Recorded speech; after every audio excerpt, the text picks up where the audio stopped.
I would say that my symptoms really started when I was 25, but I wasn't actually diagnosed until... Hey sunflowers! So in my last video, I talked about living with Sjogren's. Today, I'm going to just talk about my journey getting diagnosed.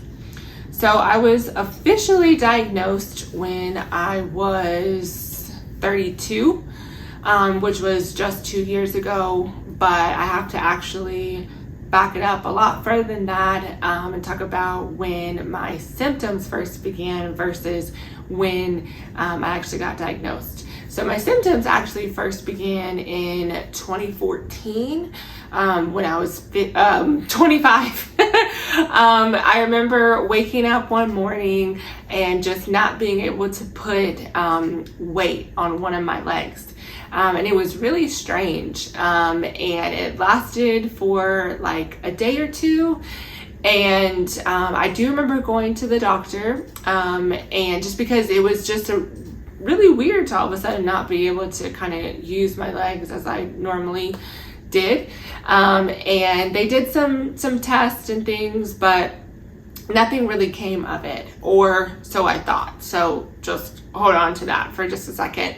And then fast forward from 2014 to 2018, when again, I just kind of began having these various different symptoms. I do remember having a lot of fatigue. Like, you know, I just thought, okay, well, I had just had a baby and I was going back to work. And so, you know, it's just life, right? You're tired. That's what it looks like. But this was a level that I couldn't really explain, and it felt like no amount of sleep was going to make me feel any less tired.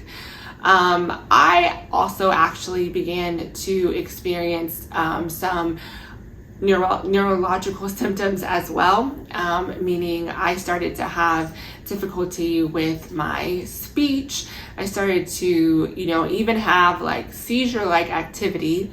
And of course, you know, went in to get checked out, and multiple times had different tests run, you know, scans done, and they all came back, you know, inconclusive with no information. And as time progressed, of course, this was discouraging because now these various symptoms are starting to have that impact on my life that I previously talked about, with no resolve, with no solution to say, you know, I can do this and this will all go away. You know, oftentimes I was made to feel that it was all in my head, and then I wondered, is it all in my head? Or made to feel that, you know, there were kind of psychological aspects that were going on in which that I just thought I was sick when I wasn't. So that was very discouraging, and I kind of vowed at that point, like, I'm not going to the doctor again. I'm not going to look into this anymore. I'm just going to deal with it. And so this is around now 2020, I think, where that was kind of my mindset. I didn't want to see any more doctors, and I didn't want to look into it. I just felt like, well, no one's going to help me anyways. So I don't know. I don't know. I actually don't know what I thought I was going to do, but it was just my emotions, and I was frustrated with it. But as time was progressing, especially the leg weakness was just getting worse and getting worse.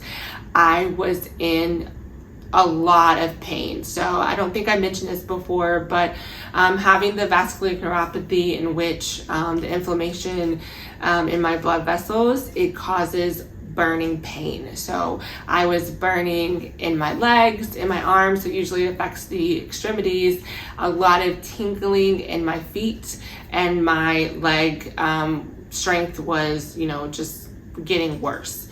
And so also this was the world was in a crazy place because it was 2020 and the pandemic. And so, you know, things were shut down. So at that point, there wasn't even an option to go to the doctor or see anyone. But, you know, things continued to get worse, so much so that in 2021, you know, I decided, okay, I'll give it another try. We had moved back home to Houston, which is where, you know, my family and I live now. And, I was my back was against the rope, and I said, okay, I'll give it a shot again. And I am, grateful that the doctors that I have here did take my condition seriously and were willing to just do multiple tests and kind of think outside the box to try to figure out what may be going on.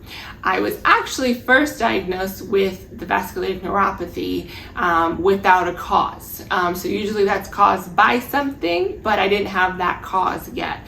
So I was diagnosed first by a neuromuscular doctor with that condition. And in the midst of her running tests, she had run tests for the antibodies that are a marker for Sjogren's, because as you know, there's not one definitive test that kind of points towards Sjogren's. It's a combination of different tests and different symptoms that lead to that. But repeatedly, one of the tests that can be indicative of Sjogren's continue to come back positive. And I also had test results from that first visit that I went to in 2014, and it was the same test. And actually that test in 2014 was positive as well. So this is considered the SSB antibody test, which is used for Sjogren syndrome, to test for some of the antibodies to see, if they're in your blood or in your system. So she then referred me to a rheumatologist, and when I went to that appointment, I was prepared. I printed off every single previous test result that I had because I had learned throughout this process of being discouraged and going to doctors and not going to doctors. I learned in that process that I have to have a good understanding of things like test results, that I have to look at them and I have to bring them to each appointment, and I had to ask questions. And so I will say that is the biggest thing that I learned from kind of the frustrating long 7-year process that it took for me to get diagnosed. So that's kind of the good that I see for that. It helped me to learn how to advocate for myself. And so I brought all of my, paperwork and all of my questions to that appointment, and she, listened to me, and she took me seriously, and she was the only doctor that wasn't solely focused on dry eyes and dry mouth. I had been to a rheumatologist previous to her, and though I didn't have dry eyes and dry mouth, he wasn't really willing to look or to consider, could I actually have this condition and just be presenting with other symptoms. So in either case, I would say that my symptoms really started when I was 25, but I wasn't actually diagnosed until I was 32. And I know that it can be a long road to get that diagnosis. And for some people, it has taken longer than 7 years. So I would love just to hear a little bit more in the comments about any of your experiences.